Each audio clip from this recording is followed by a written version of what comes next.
Gloire au Seigneur, gloire au Seigneur, gloire au Seigneur. Acclamons le roi des rois, acclamons le tout-puissant, acclamons le Seigneur des seigneurs parce qu'il est là. Acclamons-les bien-aimés. À tous les malades, betela Yesu Kristo maboko makasi. À tous la kati ya prison, betela Yesu Kristo maboko makasi. Ata makambo zo simba te, betela Yesu Kristo maboko makasi. Bisika ozali kumba. Ozala na biro na yo. Ozala esika onga na yebite. Ozala chambre na yo. Ozala salon, ozala ndanga na télévision na yo. Bien-aimé, moment oyo eza moment ya lo sambo, moment oyo Nzambe azoluka visiter yo. Nzambe amoni pasi na yo, Nzambe ayoki kolela na yo. Lelo atelemisi nga liboso avi na yo po sambe nelongo na nga deko. Kolongola nga te, tikanga to sambe la parce que Nzambe alingi asala likambu, oleli pe mingi. Oyoki pe batu balobi no makambo ebele, mais makambo so simba te. Mais na soya na vi na yo, na tango yo so landanga pona biso que l'Éternel Dieu tout-puissant azala posa asalo makambo minene. Bien-aimé dans le Seigneur, mais avant, toi que na kosambe la makasi, na kolinga ngana to partager pour quelques minutes seulement. Na koumela te, na prier oyo. Na lingi ozala vraiment concentré si kozali. Mais na yambo, to sa makambo nyoso. Tonda Nzambe wasale te tokutana. Pesaye merci. Merci Jésus. Merci le roi des rois. Merci parce que par ta grâce, tokutani lelo, liboso na mwaswa lela kala. Liboso na yo Zambe, na mwaswa lela kala. Liboso na yo Zambe, na muto asa maladi. Oh, ma docteur m'a déclaré déjà ça incurable. Merci parce que na tango tozo sambe là. Ozo samba kambo minene na vinaye. Bien-aimé dans le Seigneur, Zambe apambola yo. Nzambe apambola yo. Kaka nde na ebisaki yo. Yambo to sambe la malamu. Na ngina partager na yo pour quelques minutes seulement la parole de Dieu. Peut-être yangonde ko lakisa biso lo lenge nini ya ko sambela. Tango mosusu o sambela kamingi, o sambela sambela, mais on comprend la kate, c'est comme si on sambela kate. C'est comme si tango kaka nzamba pambola kayo, nde makambo mabepe yaka ko bakisa makamingi. Bien-aimé, ozala oza wapi na ebite, mais tango mosusu o mona kaso ki osali musala, ozwi mbongo me mbongo wana omona kesala kelo côté elimwaka na maboko. C'est parce que le monde des ténèbres, lorsque Dieu zamba soluka pambola yo, bango pe ba telemaka, bango de mutu basaka ba stratégie, po bacha maladie na vie na yo, bacha ba problème, bacha ba difficulté, tout cela pour que mbongo oyo kozwa wana ekende kande wana. Talandengo komi, okomi muto apasi, peut-être ndengo zo landanga, oza landa kwa hôpital, makambo zo simba te maladi ebeti yo, ba minga bazo bozo kufa, nazo banoko kufa te. Mais na lingina fongola, mayele na yo, pour comprendre loko nini, ele kanakatang yo sambelaka, pour zo mona mboma lo sambo, oyo yo sambelaka te. Zala concentré si ko zalindeko, tolingi to partager parole de Dieu, tolingi to partager parole de Dieu. Pour quelques minutes, je vais lire la parole de Dieu. Nazali, dans l'évangile selon Matthieu, le chapitre 4e. Je vais lire à partir du verset 1er jusqu'à 7e. Landanga malamundeko. La Bible dit ceci. Alors Jésus fut amené par l'Esprit dans le désert pour être tenté par les diables. Après avoir jeûné 40 jours et 40 nuits, il eut faim. Yesu Kristo ayoki nzala. Yesu azaki 100% homme, 100% esprit. Yesu pa yoka kinzala. Landanga balabundeko. Le verset 3. Le tentateur s'étant approché de lui dit, si tu es fils de Dieu, ordonne que ces pierres deviennent des pains. Jésus répondit, il est écrit, l'homme ne vivra pas de pain seulement, mais de toutes paroles qui sortent de la bouche de Dieu. Nzokande, Nzambe pas akana munoko alobaka. Lelo akoloba na vi na yo. Lelo akoloba na vi na yo bien-aimé. Landa malamundeko. Na verset 5e, la Bible dit ceci. Le diable le transporta dans la ville sainte, le plaça sur les hauts du temple. Le verset 6. Et lui dit, si tu es fils de Dieu, jette-toi en bas, car il est écrit, il donnera des ordres à ses anges à ton sujet. Et ils te porteront sur les mains de peur que tes pieds ne heurtent contre une pierre. Là, c'est le diable qui parle. Là, c'est le diable qui parle, Ndeko. Landaga malam. Tosu Satan a verset 8, mais toi qui n'en as 7. Jésus lui dit, il est aussi écrit, tu ne tenteras point le Seigneur ton Dieu. Le diable les transporta encore sur une montagne très élevée, lui montra tous les royaumes du monde et leur gloire. Hey! Toi qui n'attends la neuf de Konangai. Et lui dit, je te donnerai toutes ces choses si tu te prosternes et m'adores. Jésus lui dit, verset 10, retire-toi, Satan, car il est écrit, tu adoreras le Seigneur ton Dieu et tu le serviras lui seul. Parole du Seigneur. Bien-aimé dans le Seigneur. Yokanga malamundeko. Webi bana zambe bele basambe laka. Ba ebite eloko nyele kana tango lo sambo. Ndeko nangina ebi soboye. Na lisolo tochi kotanga aw. Tozo mona Yesu Kristo mwana na zambe. Oya tondi nguya. Waza na puissance koleka ngana yo. Waza na puissance koleka ya bandoki. Satan azo ya. Azo apparaître na vie ya Yesu Kristo wapi. Nakati ya 40 jours. Ya jeûne pe prière. 40 jours et 40 nuits. Ya jeûne et prière. Yesu azo kila azo jeûne. Satan azo ya. Bana nzambe yo kana ebisabino. Boka nsagate ke Satan. Ayaka na vie na biso. Kaka na tango oyo. Peut-être tozaka na ba problème difficile. Kaka na tango peut-être. Tosaka ba makambu suso biso tuebi. Satan azaka na bitide. Ya koya ko apparaître na vie ya bana zambe surtout au moment de la prière. Azotala Yesu. Azoyebisa ye. Soki ozamwa na zambe. Loba na libanga mabanga oyo. Bongola yango ekoma biloko akolia ekoma lipa. Ndeko yokanga malamu. Satan ayebaki ke lokola Yesu aza na nzala. Soki aza mpona eloko akolia akoki kopengwa. Parce que loko Satan manda koluka Yesu apesa ye ezaki gloire. Et Yesu azoyebise ke komama ke mutu akobika kaka mpona lipa te ya nsuni. Me mutu akobika pona malobe ko uta na munoko na zambe ndeko nanga na moment ya prière tant yoso sambela eza moment oba phénomène spirituel le kanaka mingi eza moment oyo zamba fongola kalola pona ko pambolo bien sûr mais esengolo yeba ke eza moment pe Satan akitisaka ba ange na ye ya mulili ya ténèbres ba démon Musa na bango ezali pona ko empêcher li pamboli ya zambe ekoya na maboko na yo Musa na bango ezali pona ko empêcher yo ozwa visitation divine. Musa na bango ezali pona ko empêcher yo oyoka oyo nzamba za posa koloba na yo. Okomona lelo mutu na kati ya présence nzambe mais azo nimba. Mutu na kati ya présence nzambe peut-être bazo teyaye. To bazo kamba ya sambela. Mais okomona mutu wana esika azali. Azo kanisa makambo ezanga tina.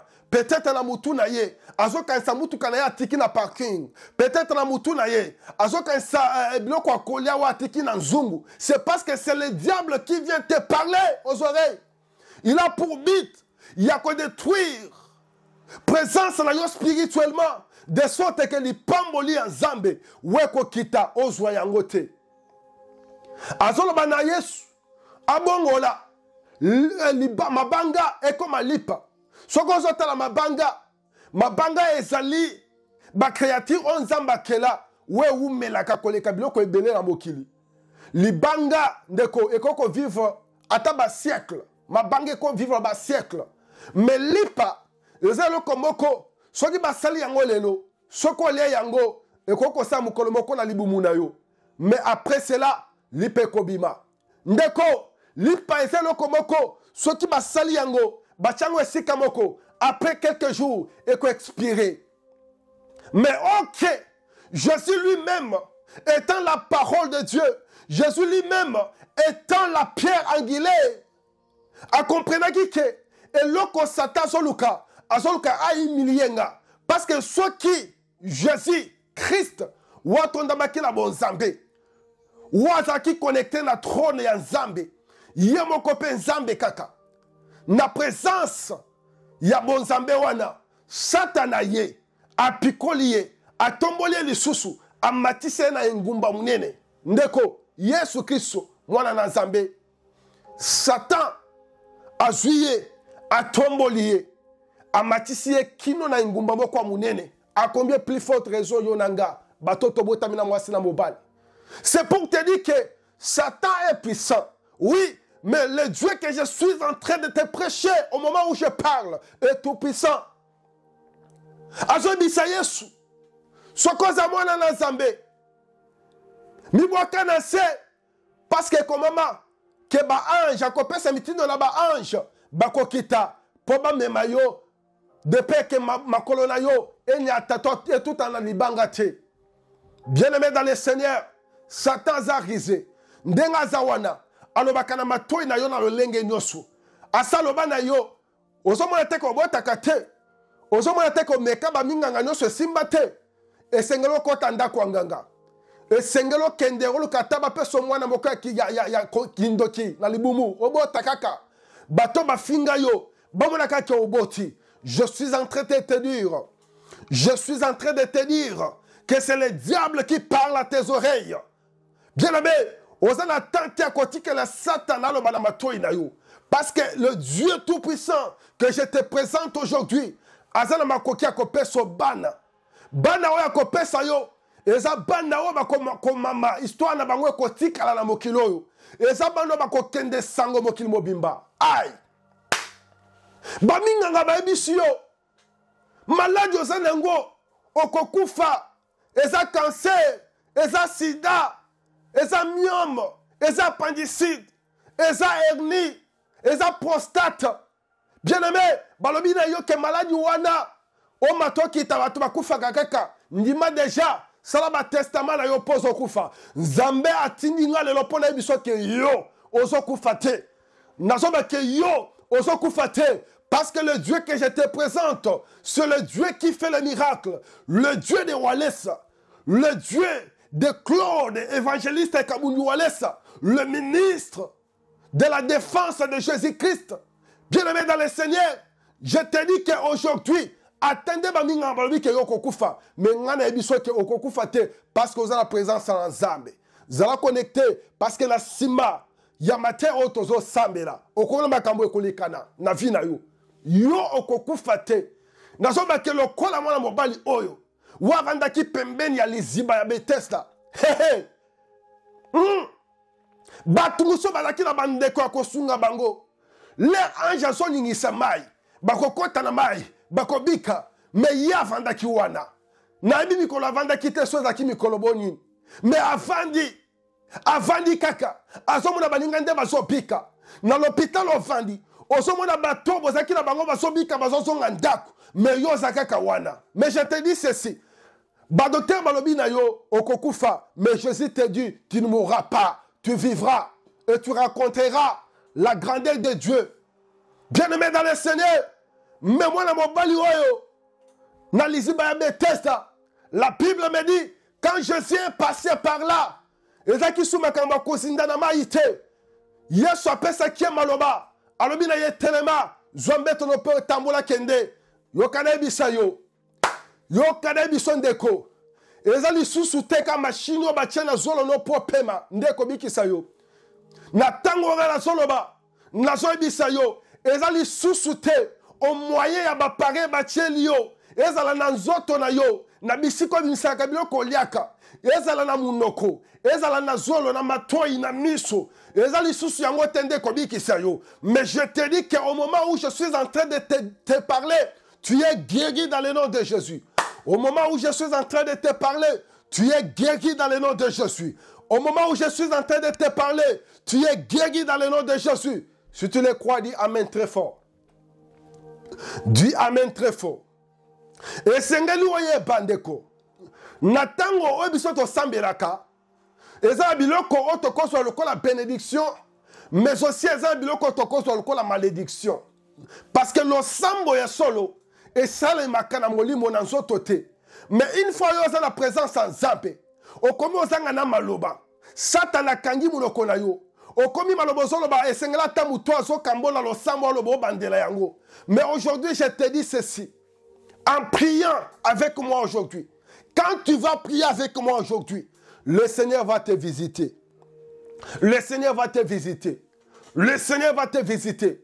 Le Seigneur va te visiter. Bisiko zalindeko. Yokanga mala. Et lokoni ni Satan abanda koluka. Et pas na Yesu. Satan yebaki malam. Que Yesu Christ, Yesu, après avoir jeûné 40 jours et 40 nuits, à cause de la très puissant, à cause de la couronne, ndengo zawana. Satan yebi déjà que lokolo on s'est consacré pas dans Nzambe. Au pesinzo toné pas dans Nzambe. Au boyi masumu. Oza elenge ba présenter yo ba iPhone 16. Ba lobi na yo au pesaka nzoto na yo ba peso boyi yango. Ba proposo bambongo boyi. Ba proposo nyoso boyi. Je te dis ceci, il y a une couronne. Il y a une couronne. Couronne Nzambe a réservé pour na yo. Couronne Zaki réservée à Jésus-Christ. Cette couronne t'appartient aujourd'hui. Satan ayebi ke oboyi lokuta, oboyi kindumba, olobe okanga makolo. Satan ayebi olungwe na via bilangwa, olungwe na via koyiba, olungwe na via koshina, via bamakambo mabe. Olungwe na kindoki, otatoli olobe te oza sundoki te. Pe otiki yango, Satan présente ba passe. Okomozanga eloko kolia. Okomozanga eloko komela. Mais le Seigneur m'envoie aujourd'hui pour te dire ceci. Tu es encore bon. Tu es encore bon. Il est là pour toi. Il y a une couronne. C'est quoi cette couronne? La couronne qui a été réservée pour toi à Dieu, c'est la vie éternelle premièrement. Bien-aimé, tu ne mourras pas sur cette terre. Peut-être ce qui mourra, c'est ta chair. Parce que le Seigneur nous a Nzambe kokisama. Zoto ezali mabele. Et Seigneur songa na mabele. Mais mon lema na yo na molimo na yo. Et kuku fate parce que couronne de vie. Et zapona yo. Hey, my God. Couronne de vie. Et zapona yo. Bando kiba matabakista. Biloko no samo kile kotikala. Vanité de vanité. Hey, nakoteka bo Kristo te pona mbongo. Nakoteka bo Kristo te pona zwina nute. Ata soki na suite na moni ba nga babongi. Nako glorifier kombo na Nzambe. Nabike tu na nga ezali. Naibike tu nange ezali. Naibike tu nange ezali. Naibike tu nange ezali. Deko. Ekomi tango Nzambe akota na vie na yo. Nzambe azomona maya miso na yo. Nazoba na mwasi oya leli. Aleli alembi. Nazoba na mwasi ba fingi. Nazoba na mobali oya azangi tina. Peut-être ozali mwana liboso famille. Mais ozakasu na valeur te. Parce que makambo osa kezaka ya bien te. Le Seigneur m'envoie aujourd'hui pour te dire qu'aujourd'hui, il va te valoriser. Aujourd'hui, il va te valoriser.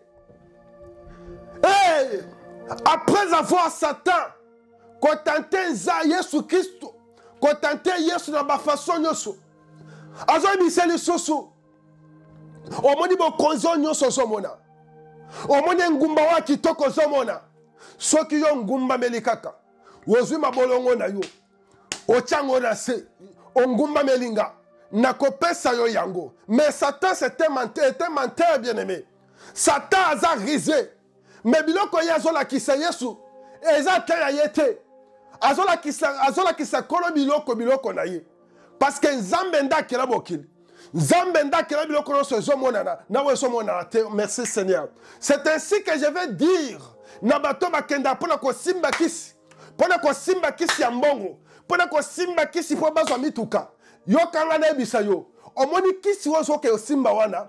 Omoni kisi woyo zo kende ko simba. Ozo mona mituka zo ke lukana kisi. Ozo sacrifier batu. Ozo mela makila, olala kate. Okendo olia kana toilette. Pona ka ozo ka bomengo. Omoni biloko banganga bazo pesa yo, bazo kosa yo. Biloko wana ezaka ya yo. Nzambe akela yango pona yo. Mais Satan a aveuglé yo. Tellement que vie de prière na yo a étouffé. O sambe la kabiente. O so kayango te so ozo sambe la zambe. Pour que tango ko zango ngo pa na zambe. okende koluka ye. Mais tant yo koluka ye, azana place à kozula ngote, a kozwaka oya nzambe wana a présenter yo, mais a dérober âme na yo, a dérober esprit na yo, a détruire vie na yo de génération en génération. Dieu m'a envoyé aujourd'hui pour te dire qu'au lieu d'aller chercher le diable, cherche Dieu. Au lieu d'aller chercher le diable, bien aimé, c'est ici. Awande nzamba pambolaka. Wapi na losambo mandara shakaya. Na losambo ndekozola ndanga. Atozaki déjà na impact. Osaliba impact na monde molili. Ozo kende déjà pour maman na yo. Pour mon papa na yo. Pour zo succès. Pour comme célèbre. Dieu m'envoie aujourd'hui pour te dire arrête-toi. Ne fais pas cela. Kosala yangote. Parce que Nzambe a une capacité. Yakopesa yo oyo so lukawana. Apesi yo yango olie yango na kimia. Osaleli yango na bolingo nyoso. Pe vida yo etikali épanoui. Bien-aimé, épanouissement est où tu as pas dans Nzambe. Abondance est où tu as pas dans Nzambe. Kokotanda kwa nganga tendeko. Kokotanda kwa nganga te. Et loko sata banda koluka. Ezaki Nzambe Yesu apesa ye gloire. Parce que butalola abanda kowe la gloire na Nzambe. Akiti na se azoluka ka gloire wana. Mais tango Yesu a comprenaki a tellement qui peut se défendre dans maloba. Bien qu'azaki Nzambe, mais Satan abanda ko jouer na makanisina mabe ko kanisa kako kolonga Yesu. Ndako na tango na soloba na beke ndango zawana maya miso zo tangayo. Maya miso zo tangayo. O mituna ka mituna est-ce que Nzamba yebinga to yebinga te? Est-ce que Nzamba yoka no sambo? O comment lo bana sambela na munoko nini? Na sambela na ngomba nini? Na luka Nzambe denini po asala? Yo kanga na yebiso malamu. Problème na yo ezali. Yo kanisi ke Satan yaka kolukoka tango lalaka. Problème no ezali. Yo kanisi ke Satan yaka kolukoka tango zakana musala. Satan yaka koluka yo tango kako kenda opesa ka ba dossier lo wana po ba embaucher yo. Ok Satan atelemelaka yo kaka tango yo sambelaka. Na moment ya prière nde ayaka parce que Satan aibi que na moment ya prière on va intimité na yo na Nzambe za makasi. Aibi que na moment ya prière on va phénomène spirituel les autres s'est passé. On m'a pambolé les autres qui te zala nous fraîche. Nde moment o akoyiba yango mbala moko po yo mona ngwata te. Nde ko Nzamba tininga le lopo na sambele la yo. Nzamba tininga le lopo to sambele longo. Trop c'est trop. Trop c'est trop. Trop c'est trop. Trop c'est trop. Yokangandeko, je bénis le Seigneur pour cette révélation. Ma commune Nzambe soloba. Ata to fongoli mon côté pour la koloba Nzambe. Mais ye ayebaka déjà otolingi to senga ye. Pour ça motema na biso. C'est-à-dire que ata sata kangi yo munoko. Mais ako kanga wa sa kata motema na yote. Molimo le kobima e ko tato na liboso na Nzambe. Yango alinga te na moment so landanga oza déjà béni. Alinga te na moment so landanga oza restauré. Alinga te na moment so landanga oza délivré dans le nom puissant de Jésus. Allez tema likolo ndeko telema tombola maboko likolo. Tombola maboko no likolo ndeko. Tombola maboko no likolo. Banda ko yebisa Nzambe. David azoloba nazalaki elenge nakoli mobange namona te moyenge beni azokelela ata libota na ye to ba génération na ye kozanga lipakolia loba na Nzambe nalingi lelo okanisa vi na ngai soki obosana nga me nalingi lelo okanisa nga loba na Nzambe akanisa ndeko ndenge oza wana Nzambe asa bosana yo parce que yo sa makambo mabe koleka parce que sopa bazemi parce que ndenge oza wana okota bandako banganga otalisa ba chance au moment déjà batu otangisa makila Nzambe asa boya yo bosana okala parce que démon ya vina yo asa avegla yo oyebaka susu atako sambela te mais aujourd'hui l'Éternel Dieu tout-puissant azokanisa yo dans le nom de Jésus. Quelqu'un d'autre sambela, zala concentré. bisika ozali nalingi obetela nanu Yesu Kristo maboko makasi betela ye maboko makasi atoza na vola na mutuka nalingi obetaka loboko no na vola wana beta maboko makasi mpo na Yesu maboko ozobeta ezobaluka kake ezotumba bonda ténèbre beta maboko makasi mpo na Jésus bien-aimé dans le Seigneur teleme sika ozali teleme sika ozali David alobaki ete Yesu nzambe na nguya nayokisama soni te po ete banyonso batiaki elike epai na yo bayokisamaka soni te yo koyokisama soni te nalingi osala priere ozoloba na nzambe kaka nde David azoloba elongo na nzambe nakolanda banguna na nga nakokanga bango na maboko nakotombola bango likolo nakotya bango na se nakonyata bango bien aimé yo poso banda konyata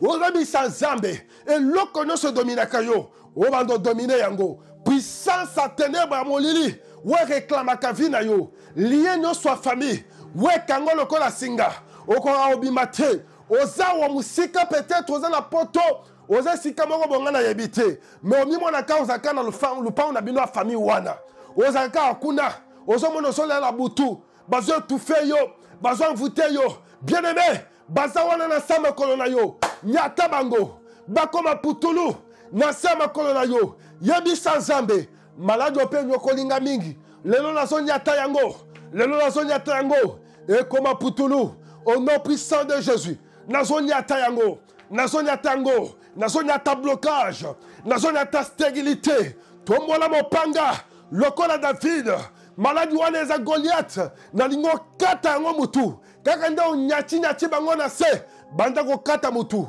banda kokata yango mutu nazoba mutu nde saka mutu a vivre soki demo wana yende ndoki wakambaka bandoki nyonso ya libota bisika aza na se banda kokata ye mutu stérilité na kati yo mutu blocage na kati yo mutu sécheresse na kati yo mutu vie ya kobandela na kati yo mutu impudicité na kati yo mutu stérilité na kati yo mutu pauvreté na kati yo mutu sécheresse na kati mutu bien aimé kata yango au nom puissant de Jésus telema likolo miso na kokanga esika ozali tozokota na monde ya ténèbre bien aimé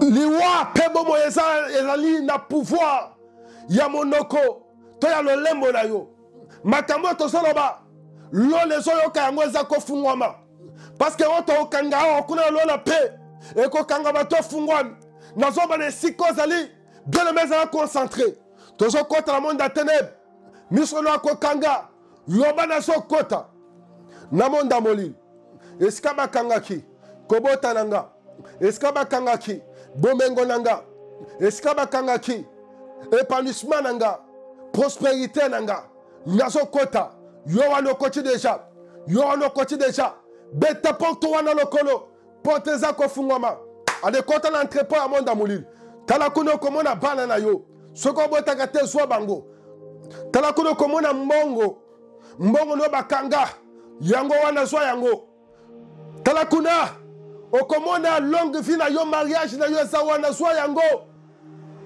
tala kuna okomona kimia na yo zwa yango santé yango wana zwa yango na nsima na oza na bag na nsima na yo ozali na sacoche tia yango na sacoche ozobima bima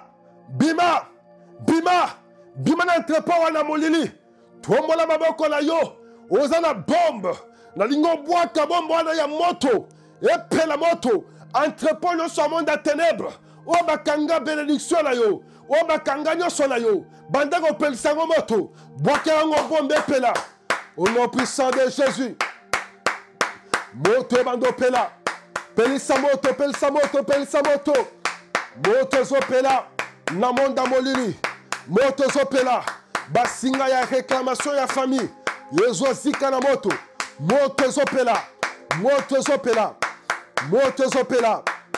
ezopela pelisa moto na musala na yo na ndako na yo au nom puissant